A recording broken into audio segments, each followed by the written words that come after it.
أعوذ بالله من الشيطان الرجيم بسم الله الرحمن الرحيم طه ما أنزلنا عليك القرآن لتشقى إلا تذكرة لمن يخشى تنزيلا ممن خلق الأرض والسماوات العلى الرحمن على العرش استوى له ما في السماوات وما في الأرض وما بينهما وما تحت الثرى وإن تجهر بالقول فإنه يعلم السر وأخفى الله لا إله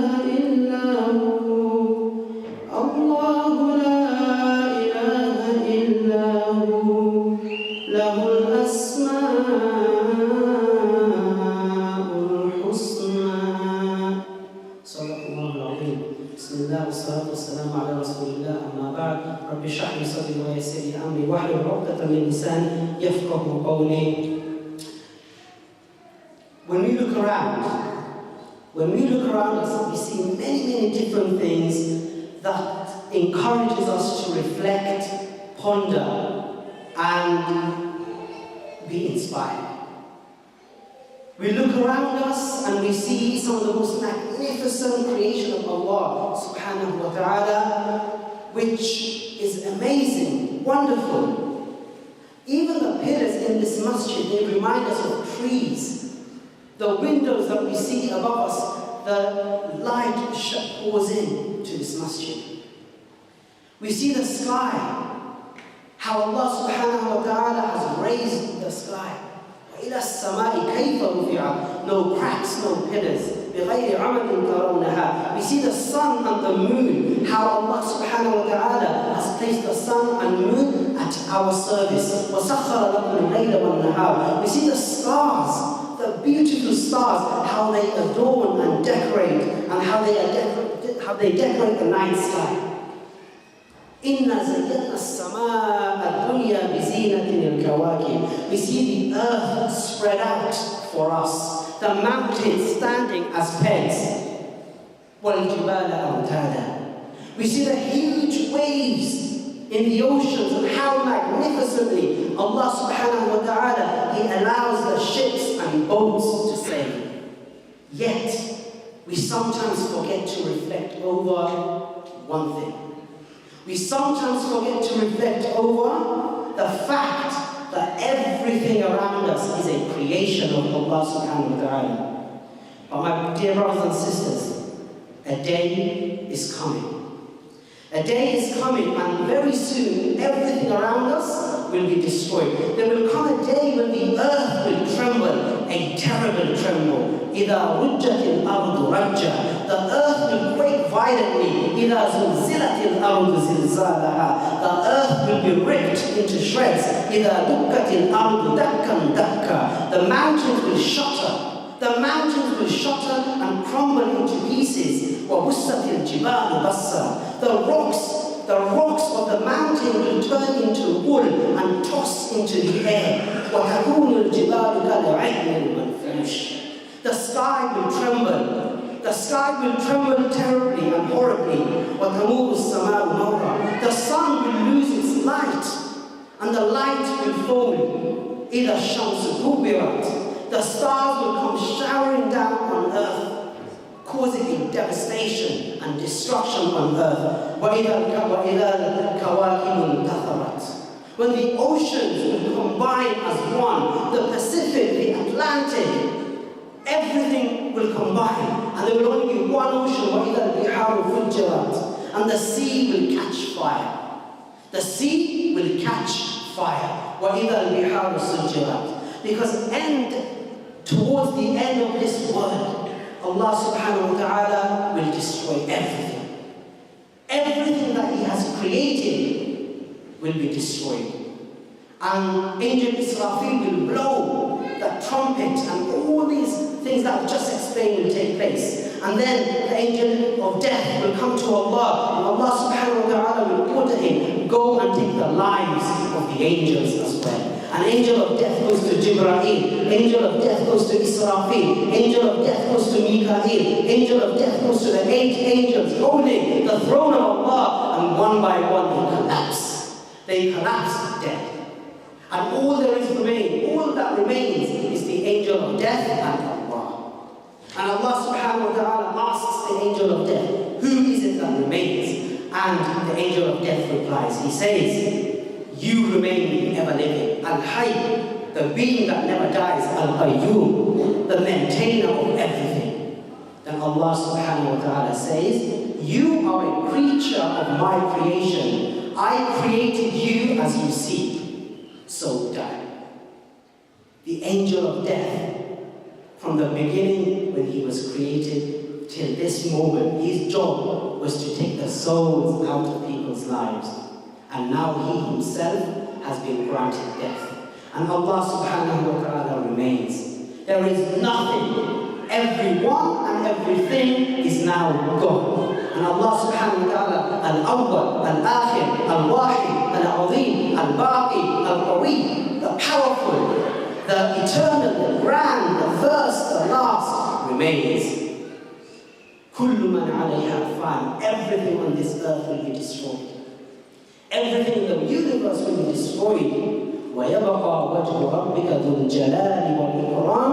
Only the countenance of Allah remains, the majesty and benevolence shall remain. Now, the reason I start off by saying this is to explain that in the same manner how Allah subhanahu wa ta'ala will remain the eternal, the words of Allah are eternal. The words of Allah are eternal. The glorious Qur'an is not a creation. What we see, the trees, the sun, the moon, the ocean, everything will be destroyed. In fact, Allah will scroll up everything in His hand like a scroll, and He will say, "Liman al-mulku al-yawm?" Who does this kingdom belong to today? So everything is destroyed and gone. But the words of Allah remains, because the words of Allah are for eternity. The same Qur'an that we have today on our shelves, the words of Allah are for eternity. Now, I do not mean the paper or the ink or the binding of the book. I mean the words of Allah subhanahu wa ta'ala. They are divine. Divine words.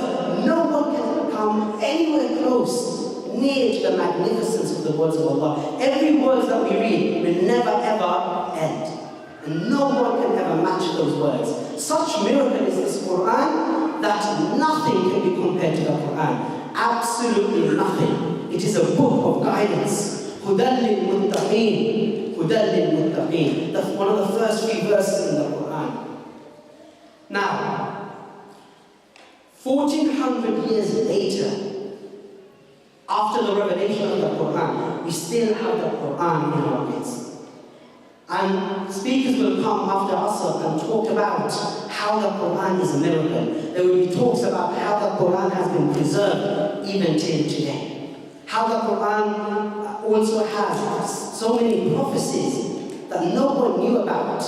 How the Qur'an talks about so many scientific facts that even till today scientists are left amazed by the words of Allah. But the impression and the impact that Qur'an has had on people, we need to really understand the context. Understand the context. 1400 years ago, and it is the custom of Allah that He sends a miracle to a prophet that has relevance, that his people or his nation will understand, appreciate, and be impressed by. Let's look at some examples. Musa ﷺ was sent to a nation, and at that time, magic was at its peak. So Allah subhanahu wa ta'ala, what does He do? He sends Musa down, and He gives Musa ﷺ such miracles. In fact, they are miracles and they are the reality as well. He gives them such miracles that now the people living in his time can also be amazed by it. And of course, what the magicians were doing at that time were illusion, magic. But what Allah gave Musa was reality. And of course we know the Red Sea split. Which magic can ever do that? And so many people accepted the Lord of Musa as their Lord. Isa was sent to the Romans, and the Romans at that time, they prided themselves in medicine, in curing people, in healing people. And what does Allah give Isa? Such miracle that Isa is able to resurrect the dead by the power of Allah. Isa is able to cure the blind, people who were born blind. Till this day, we're still looking for a cure for that. But people who were born blind, Isa was given the ability and miracle to cure them. And the Romans were left astonished. So, fast forward, Muhammad sallallahu alayhi wa sallam's time. In Arabia, what they really prided themselves in was the art of eloquence, speech. They didn't have much. The Arabs were a very small community back then. The superpowers of the day, the Byzantine, the Roman Empire, the Romans, the Persians, they did not want to even rule the Arabs because they saw them as, uncivilized Bedouins, let them do what they want. They did not even shut an eyelid towards them. They had bigger things to deal with. So the Arabs, they just hung around by themselves, and what they really excelled in is the art of speech, eloquence. And Allah subhanahu wa ta'ala provided them with such speech that will leave all other speech to dust. Such a speech Allah gave them that will leave them speechless. Such a speech Allah gave them that nothing can be compared to it. He revealed the best of all speeches. Allah nazzala ahsan al-hadith. Ahsan al-hadith, the best of one speech. And even after revelation, sure, some people accepted, but there was a lot of people who still had enmity and was hostile towards the Prophet ﷺ and the Muslims. So what does Allah say? Come. If you think your speech can ever beat the Qur'an or compete with the Qur'an, come along. Bring something like this book, like the Qur'an. No? You can't do this? Right. And lower the challenge down. Bring 10 surahs. Allah says, bring 10 surahs if you can, if you think you can compete. Again, they couldn't. Allah says, bring any speech like the Qur'an, but no. Then Allah says, okay, I'll make it very easy for you. Bring one surah like the Qur'an. But again, they failed. Why? Allah says, وَلَنْ تَفْعَلُوا, they will never be able to do it. Never. Allah says, فَأْتُوا بِسُورَةٍ مِّن مِثْلِهِ, just bring one similar thing, one similar chapter like the Qur'an. They failed. Why? Because Allah subhanahu wa ta'ala's speech is divine. Nothing can be compared to it. The Arabs had mastered poetry, poetic rhetoric, but the style, the manner, the way Allah uses the grammar, the way Allah subhanahu wa ta'ala uses synonyms, it was beyond any form of human categorization. No one could categorize it. Everyone was left astonished. The words of where have these words come from? And so, the impact of the Qur'an, subhanAllah. And we see how we heard Ustadh recite from the Qur'an. لو أنزلنا هذا القرآن. If the Qur'an was revealed on top of a mountain, what will happen? Allah says that the mountains will become humbled and they will come crashing down in the fear of Allah. Such impact they had on the Qur'an, on the people. On the jinns, they are a different creation. But even they were impressed by the Qur'an. وَإِذْ صَرَفْنَا إِلَيْكَ نَفَرًا مِنَ الْجِنِّ يَسْتَمِعُونَ الْقُرْآنَ. Once they heard the Prophet ﷺ reciting the Qur'an, and the Prophet was coming back from Ta'if, he is drenched in bloodshed, in blood. He is drenched in blood. And the jinns, they hear the Prophet reciting the Qur'an, and they are astonished, and they say, إِنَّا سَمِعْنَا قُرْآنًا عَجَبًا. Something we've heard which is very strange. So they go back to their tribes and they give da'wah to the other jinns. and then they all come, meet the Prophet ﷺ, and most of them accept Islam. And we can see this where this happened. Even when you go to Makkah today, you see a masjid, Masjid al-Jinn. This is where this incident took place. And we see that despite the hostility and enmity that disbelievers had, there were three staunch enemies of Islam. Abu Sufyan at that time. Abu Sufyan, Abu Jahl, and Akhnas bin Shuraik. These three were staunch enemies. They hated Islam. They hated what the Prophet ﷺ was preaching. Yet, in the darkness of the night, secretly, they would go to near the Prophet ﷺ's house and they would listen to the Quran. And then, as they were going back to the houses, they didn't want anyone to see them. So at dawn, when Fajr begins, usually, they started to go back home and they bump into each other. What are you doing here? What are you doing here? No, what are you doing here? Then they say to themselves, look, let's never do this again. What if something happens to us? What if we accept Islam? So they go back home. Second night, same thing. They secretly go and listen to the Quran. Why? Why is listening to the Quran? Why were they so amazed?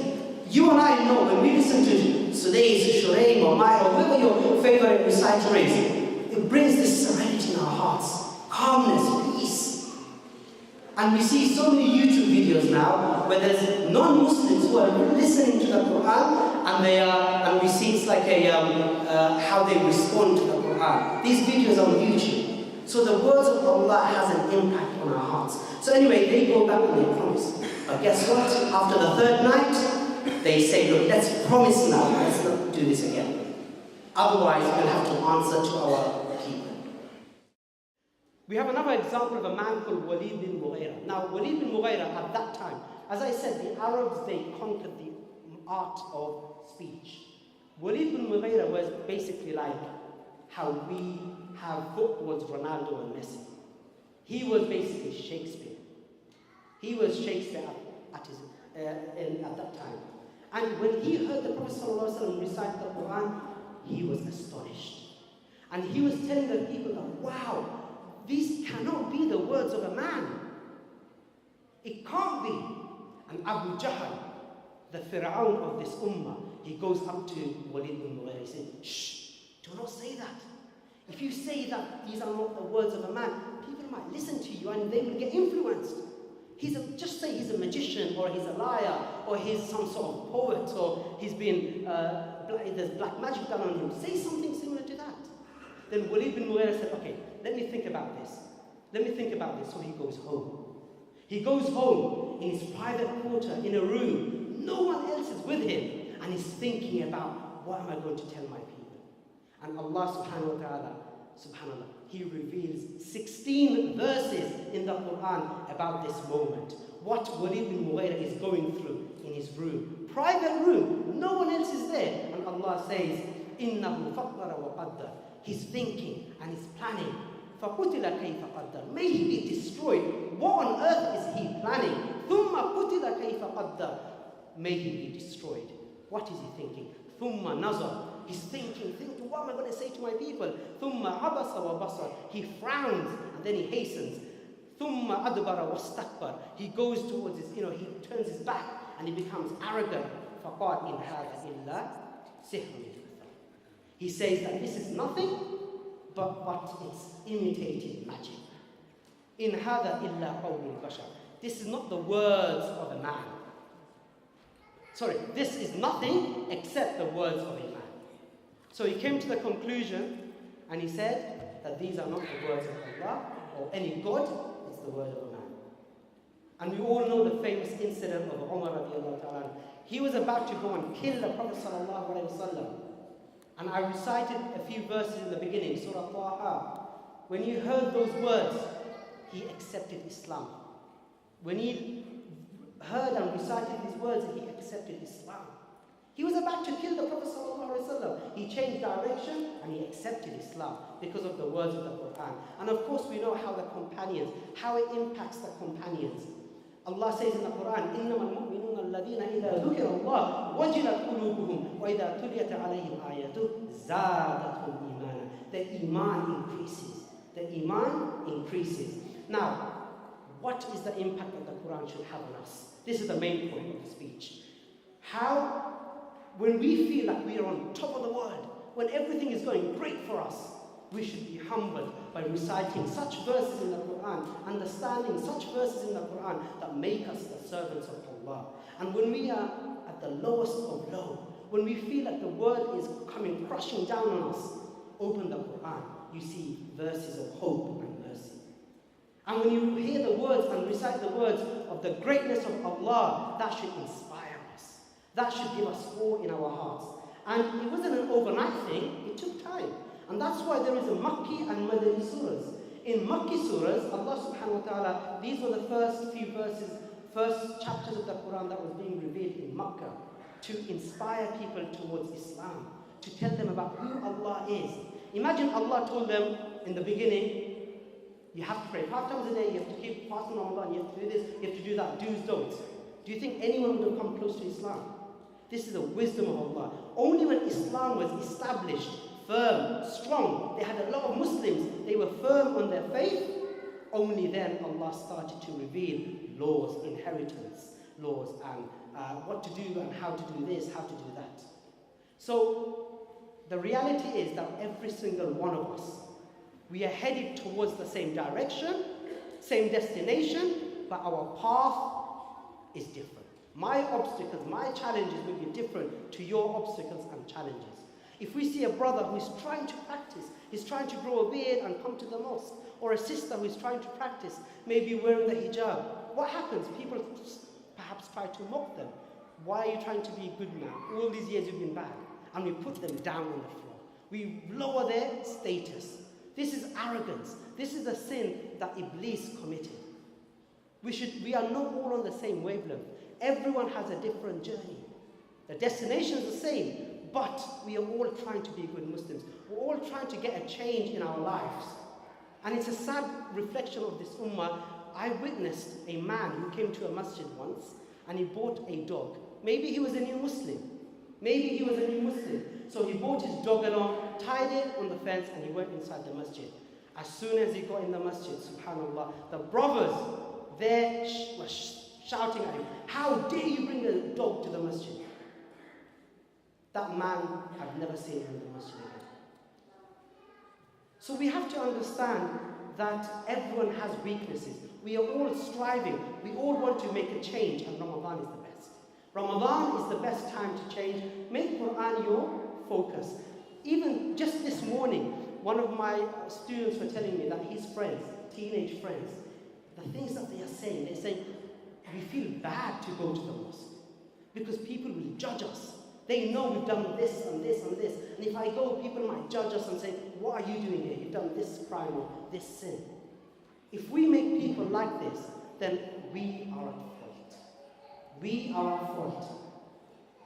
People are ashamed to be Muslims nowadays. May Allah subhanahu wa ta'ala protect us from this. So, it is a very dangerous time now. We are living in such a time that's unprecedented, like it's never occurred before. Our youth, our teenagers are going through such a time that it's a very scary time. It's make or break. And we all know, I said at the beginning, how the world's going to end. The world is coming to an end. The minor signs are all around us. The major signs are around the corner. But before the day of judgment happens, something else will happen. We will also pass away. The angel of death will come knocking on our door, and then it's game over. Let us make a change. This Ramadan, make Qur'an your intention. Make Qur'an your focus. If you are struggling, get help from people. Don't be shy. Because you don't want to be like Abu Sufyan. You don't want to be like Abu Jahl. Why did they reject the Qur'an? They heard the Qur'an. They were astonished. They were about to accept Islam, but then they thought, what will people say? What will people say? Get that out of your heads. You and Allah, this is it. Our lives are short. Our lives are short. Only please Allah. May Allah subhanahu wa ta'ala give us all the ability. May Allah subhanahu wa ta'ala give us the ability to understand and make Qur'an our focus this Ramadan and make it a form of means of change in our life as well.